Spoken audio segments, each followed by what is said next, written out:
Hello, everyone, and welcome to Picture Book Chat. I'm Mary Ellen Brax. I'm the Public Services Manager for Early Learning, and that really means that I'm in charge of all the programming for children from birth to 8 years old. And today I have with me Sheri Boggs. Hi, Sheri. How are you doing today? Hi, Mary Ellen. I'm great. So I'm Sheri Boggs. I'm the Youth Collection Development Librarian for the Spokane County Library District. That means I select all the books for ages 0 up through 18. So babies, middle grade, teens, all of it. Kid related. Yeah. And so Picture Book Chat is something we've been doing this a bit over a year. But if this is your first time joining us, this is something that we decided to start doing to show the new things that are coming in. Like, we were kind of closed for much of 2020. And so this was a chance for us to talk to each other about picture books, but also to share it with our customers that maybe weren't able to come in and browse the new materials. And it's been so fun. It's something that we're continuing doing. We do it every month. And the way it works is I bring a small selection of books that have appealed to me as a buyer, and then I show them to Mel, and I talk about, this is why I bought this book. This is what I'm excited about. It's this, sometimes it's, a author that we really like. Sometimes it meets a need in the collection. Sometimes it's just a seasonal thing. So I'll present it to Mary Ellen, and then she'll talk about how we might use this book in programming, how it might be applicable to early learning scenarios. So it kind of gives our customers a chance to see behind the scenes, how we choose the books, and then how they can be used in person with kids. So Mary Ellen, are you ready for my first book? Yes. Okay. I'm excited about this. Well, I'm excited about all of them, but I'm excited about a thing called Snow. I'm trying to hold it up so there's not a glare on it. This is by Yuval Zommer, and they did a picture book a couple years ago for Christmas called The Tree That's Meant to Be. This one I really like because it's a winter book that's not holiday related, and it takes place in the natural world, which I also really like. So this is the story of Hare and Fox, who are born in the spring, grew up in the summer, and were the best of friends by autumn. And their favorite things to do are bounce, leap, and jump. And Fox is very good at sniffing faraway things, and Hare is very good at hearing faraway things. And so they're doing their thing, and they meet this bird who tells them that winter's on its way, and soon you'll be able to jump, leap, and bounce in this thing called snow. And because they were born in the spring, they don't really know what snow is. And so they ask the bird what's snow, and the bird flies away before answering them. So they're going through the forest, and they run into a bear. What is snow like, they ask. Snow is white, like your fur, said Bear. And so this becomes one of those cumulative stories where, they go from creature to creature, and there's some nice repetition in it. Next, they go to the caribou, and they ask what snow is. They ask if the caribou is eating snow. It's got these little white flowers.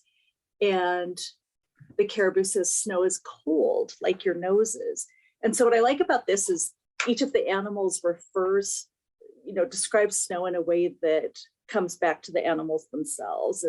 There's always something about snow that compares to like the color of their fur, or cold like their noses, or sparkling like their eyes, which is what I think the salmon says snow is like. So here they are talking to the geese. I love these beautiful landscapes. Oh, they're just eventually they get to this beautiful lake. And by the time they get to the lake, it's so dark that they have to just stay there because it's too late to get back home to where they started. And so they curl up and go to sleep. And then, Mary Ellen, are you ready for the magic to happen?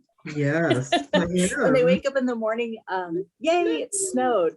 And as a reader, I really enjoyed this book for, just the seasonal aspect, but I liked the surprise in the illustrations. I wasn't really paying attention to where they were when they fell asleep by the lake. And when I turned this page, I was like, where did that boat come from? Yeah. And I did it again, like just as we were preparing to do this, I'm like, where did that boat come from? And so I love how this is a book that shows how the world looks completely different when it snows. And you can talk about, how some things become visible or invisible, depending on their coloring, not just animals, but things in the landscape. So Mary Ellen, what did you think about this one? Oh, I thought it was very nice. I really liked it. And I caught as you opened it up, it says on the dedication page here that it's dedicated to the wild. And so I really liked that. I also, of course, you know me, I'm also always going to look at the end papers. So they've got the snowflakes on both end papers. I left that for you. Yes. The other thing I really liked is the friendship theme too. So not only it make a great book for February where it's still snowing, and a lot of times we do friendship around Thanksgiving time. So I think this would be a good book to use then. But in terms of using it with kids, I think that there's so much you can do with this too, because it can be an introduction to the natural world if you're starting to study animals. If you're doing weather, this would be a great transition book from fall into winter. You could even do some artwork in here where you can have the kids make paper snowflakes. So, you're going to be using it with older kids when you do that. So, 4 and 5, they can kind of start working on snowflakes, and then early elementary, but then you can have them draw their favorite animal too. And then you could do a little bit of research into each of the animals that they mentioned. What animals do we see in our area? Or what animals have you seen before? So I thought, it's a really cute story, but there is a lot that you can do with it too. So how do you think it would be for story time? I think it would be good for preschool story time. Yeah. It's not too long. It has some great vocabulary, fluffy, sparkly flakes, everything with the animals, the names of all the animals, the caribou, the bear, what they say, snow is fluffy like your tails, and how they relate it to different things. I liked how you pointed that out. So I mean, there's a lot. Yeah, preschool age would be great. And even on the back, I think that it's another great picture on the back too. And so I was interested. I was interested in the other book here, The Tree That's Meant to Be too. So we'll have to, I'll have to take a look at that one too, because I haven't seen that one before. So yeah, it would make a great story time book, it would make a great family story book, and then you can use it in all sorts of different ways. But a nice one for around the holidays when you don't really want to do a holiday book, but you want to do a snow book. Perfect for that. Yeah, and you can't really see it on camera very well, but this cover's got a little bit of glitter on it, like on the snowflakes and the lettering, and that always really appeals to kids. So I like that there's like a little glitter magic, but also natural world magic in it. It's kind of got a little something for everybody. Yeah, definitely. And you can even work that into your snowflake art too, is put some silver glitter on, and always better with glitter. Always better with glitter, yes. So my next one, I'm so excited about this one. This one is Little Red and the Cat Who Loved Cake. So first of all, I just love this cover. It tells you what the story is going to be like. You can see Little Red is thinking about visiting grandma, and the cat is thinking about what's in that basket, which is probably cake.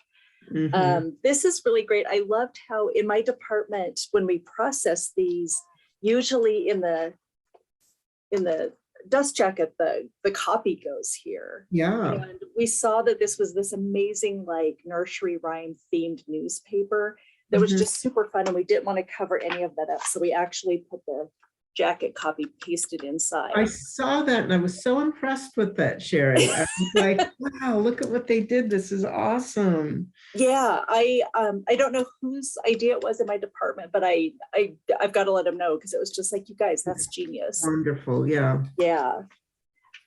So this is kind of like a hybrid of a graphic novel and picture book. Mhm. And it really, like, I think it works on its own, but it's also so much more fun if you know well, first of all, if you know your story of Little Red Riding Hood, but also if you know your nursery rhymes pretty well. Yeah. So I think it would probably work with maybe older preschoolers, early elementary, and we can talk about that later. Yes, Yeah. you might have some thoughts about that. I But do.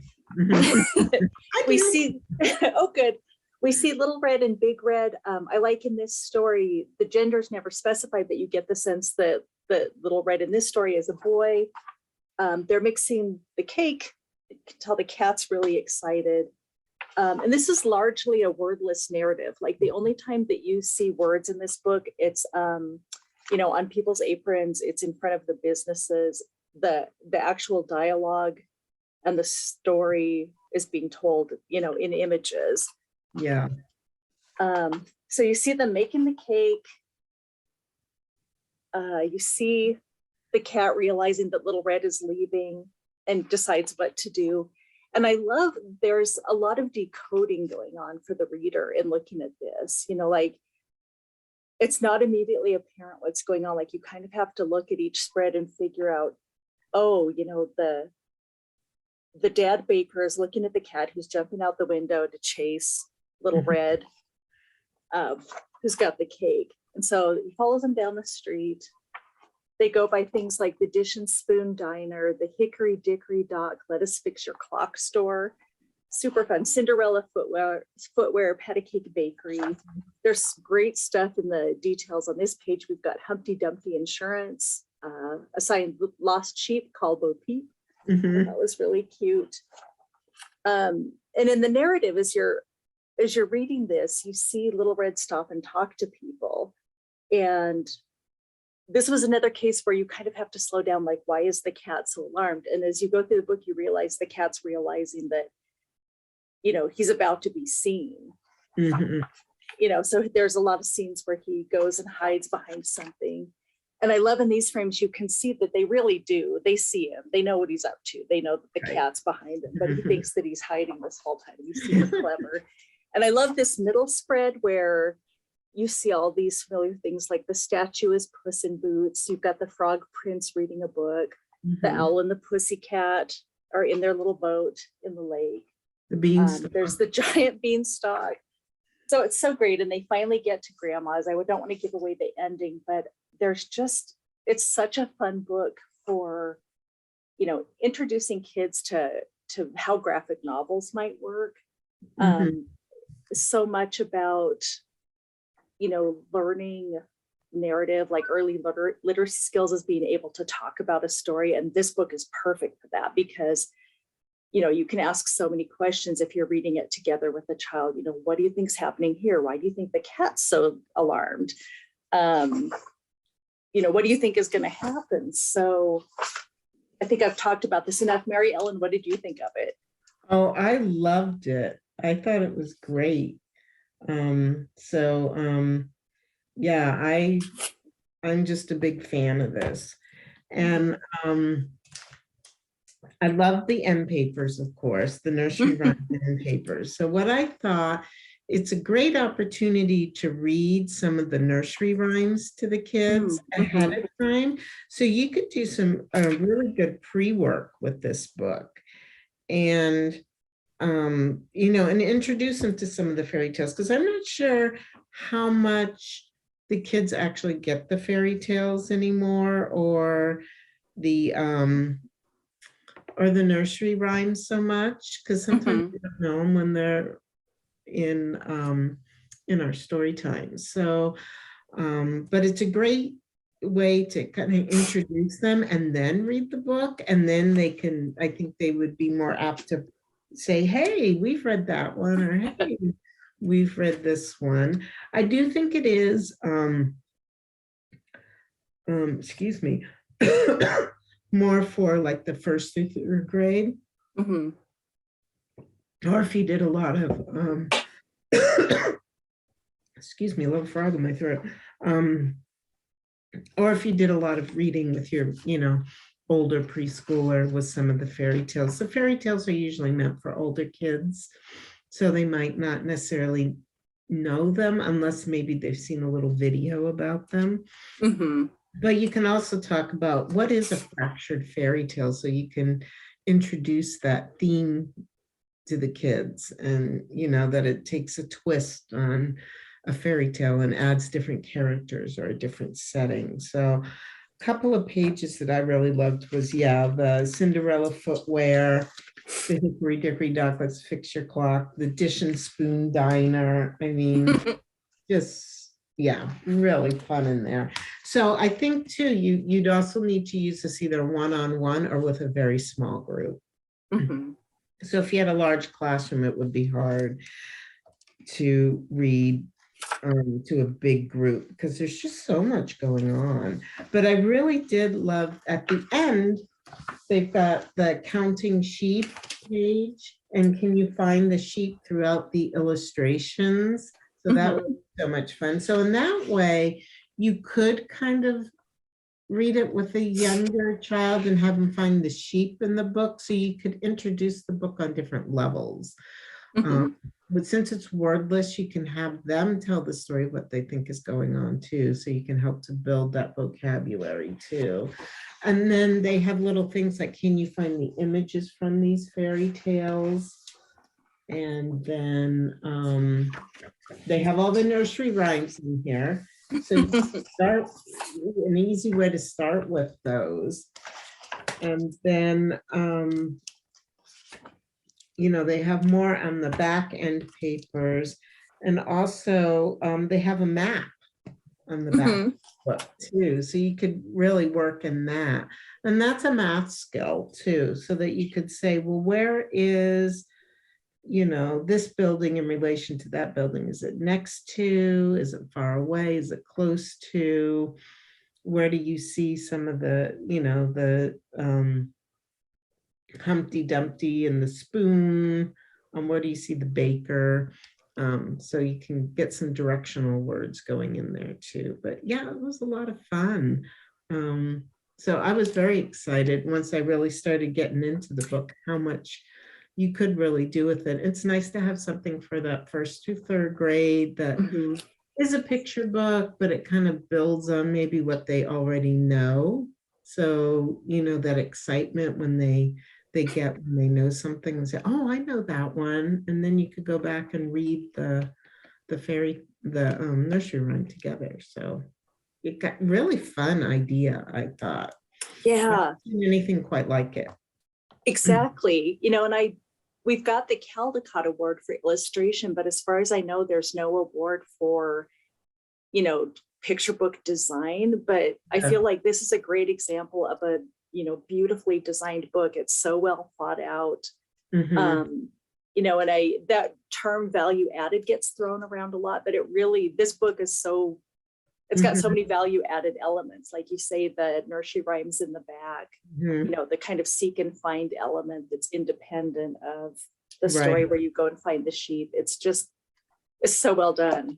Yeah, and Hats it would off. make I a love great this. gift too, Yeah. because it's one the kids can go back to and go back to. Oh, I want to try to find all the sheep again, or oh, I want to try to find that character again. So they can go back and read it again and again, which when kids love a book, that's what they do anyway. But this just has a little bit more enticement for them to do that, I think. Yeah. So much fun. My next one is called Thankful. Let me hold this up. And this could be great for Thanksgiving, but it really, I think it's just a great book for winter because it takes place largely in December. But I think the activity that takes place in this book is something you could do all winter long. It doesn't just have to be December. But anyway, it's when the first snow falls, we make thankful chains to last us through December. So this is a family that makes one of those Christmas chains out of links of paper, and they write down the things that they're thankful for. So you see this girl lying on the floor of her room doing that. It might be hard to see on Zoom, but every one of these illustrations was actually a handmade and assembled paper set that was then photographed with a digital SLR camera. So the tactile element of these illustrations just blows me away. There's so much to look at. Like even the little trash can down here looks round. Yes. Like even if a kid isn't into the narrative, I think that you could spend hours just looking at these illustrations. They're gorgeous. And the illustrator is Samantha Cotterill. And I really love her work. Like she's done a series of books that we have here at the library called Little Senses, and they're all books for kids on the spectrum. And so they have to do, like, I think one is, this beach is too loud, or, I really don't like broccoli, I think is the other one. I might be getting that title wrong, but her figures are just like really appealing and, kind of childlike without being oversimplified. Like, I just think she's got a really good sense of line and how to convey a lot with just, not a lot of detail. So here's the family, and you see what they're thankful for, like being tucked in at night. I love this little stack of books by the bed. I love the dad with the brand. Move it over just a little bit, Sheri, so we can see that stack of books. Yeah. Oh, okay. Yeah. There's more about the books. I'm going to get to that in a minute because I really liked how they did this. I love the leaves on this page. So they're being grateful for like starry nights and all these wonderful things. I love the dog here. And then you see her at school, you see the school bus. You see her, I love this page too. She's thankful for friends that wait at recess and a teacher who knows when I'm trying my best. And when you look at this, it's kind of like, what is happening? And then you realize she's trying to spell cloud, but it's upside down because she's actually here. Like another great example of book design, I think. Yeah. Doors that lead to wonderful places and books that do that too. This is what I love. This little library is one of those kind of Pinterest places where all the books are arranged by color. Yeah. Super I love fun. That page. I thought it I know. beautiful. Yeah. You just want to go live in there. Yeah. And what I like about this is that it talks about being, thankful for things that aren't necessarily like fun or positive. Like in this page, she's grateful for things that are cold, like icy water in my favorite cup and a cloth on my forehead when I feel sick. So there's looking for things to be grateful for, even when things aren't the best. And then, outside you've got the bikes. It's just such a gorgeous book. And I want to show this page too, like just these hot air balloons. Like again, the paper sculpture going on in this book is just amazing. So it's just kind of a simple story about, gratitude and, kind of finding it anywhere. And I like how this family makes a game of it by how many things can we find and how long can we make our chain. Yeah. So I think this would be a lot of fun for families to do, maybe small classrooms. What did you think of this one, Mary Ellen? Oh, I really liked it too. And I love that it has a built-in activity with it because you can make the paper chain. So, so you could actually make a chain starting in January in your family and then just continue it until Thanksgiving.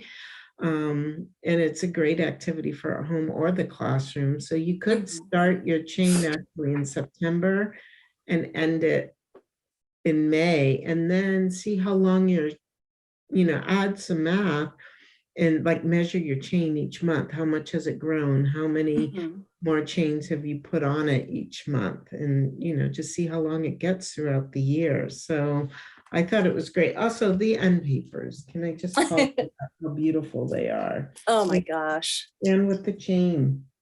Yeah. And I also love the back too, where she's hugging too. So a lot of thought put into this. And you can really use it any time of year too. So anytime you might have a lesson that includes, saying thank you or being thankful, I think this would be a fun one to introduce the way to be thankful in some different ways for kids to be thinking about that. So I can see this starting at that preschool age and going up. I can see using it into kindergarten, first grade, maybe even second grade, because then they're writing. But for the first graders too, and the kindergarten through second grade, when you're really finessing, your penmanship, so to speak, the writing, that would be a great practice too. But it's always fun for the preschoolers to try to write out what they're doing too, and then write it underneath so you could read it and then they can see what it looks like too. So yeah, I really like the story around it. It was a great thought to do something like this. So I was pleased with it, especially the artwork. Yeah. And I was thinking, like, for a family, it could be fun to add a competitive element, and maybe each family member has a different color of paper, and you can define the most things to be grateful for. Yes. I could see doing that. Yeah. Yeah. Could be fun. Yeah. You've got some hyper competitive siblings or something.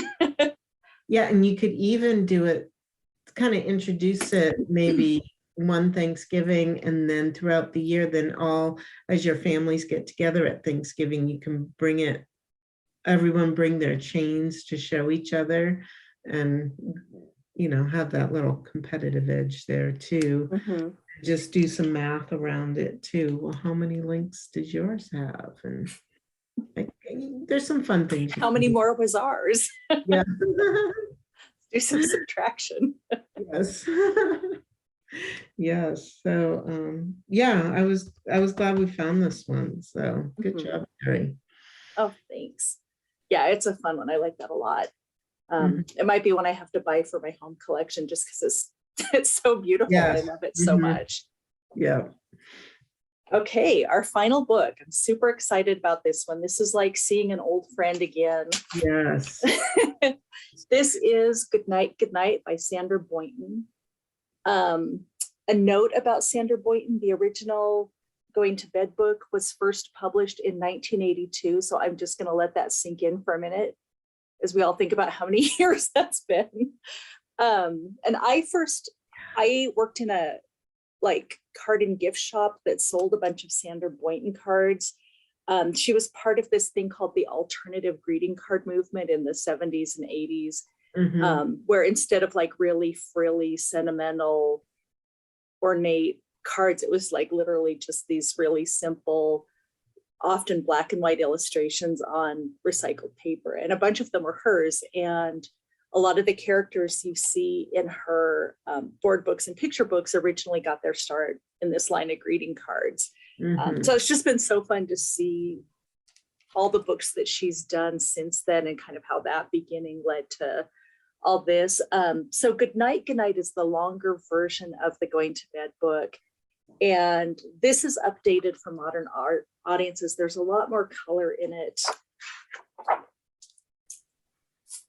The sun has set not long ago. Now everybody goes below. So I like that there's a little bit of suspense, kind of like, what are they doing? To take a bath in one big tub with soap all over, scrub. So it's your typical bedtime routine. Yeah. Everybody's in the tub. They hang their towels on the wall.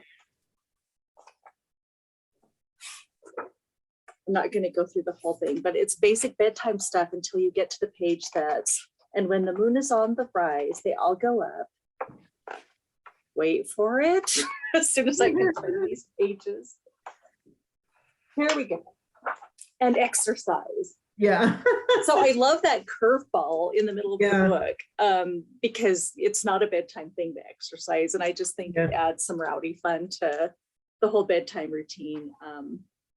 It's just fun to look at all of them in their pajamas doing this. So this is a classic. I love at the end. I think it's at the end. maybe it's in the middle, but in this book, there's a going to bed book that has the actual music there.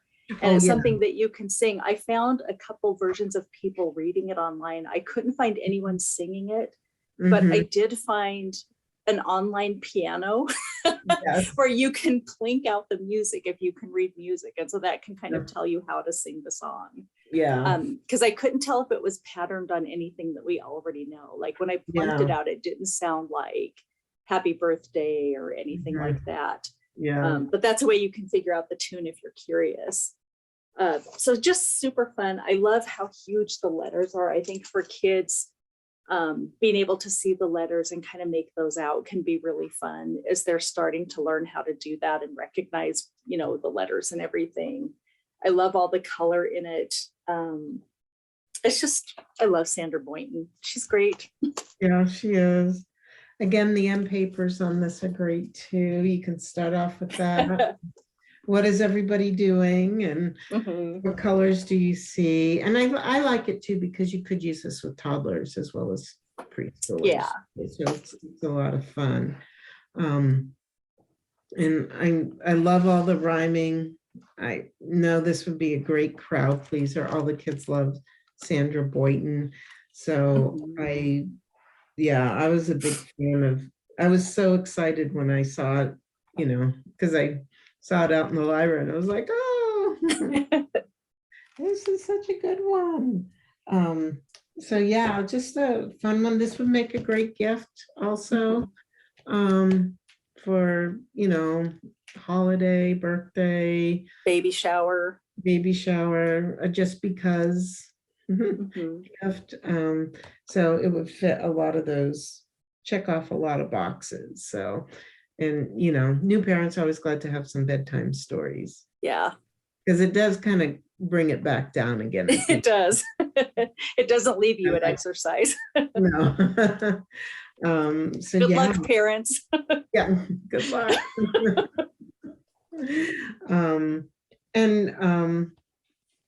Even them racing up the stairs in the back of the book is a lot of fun. So yeah.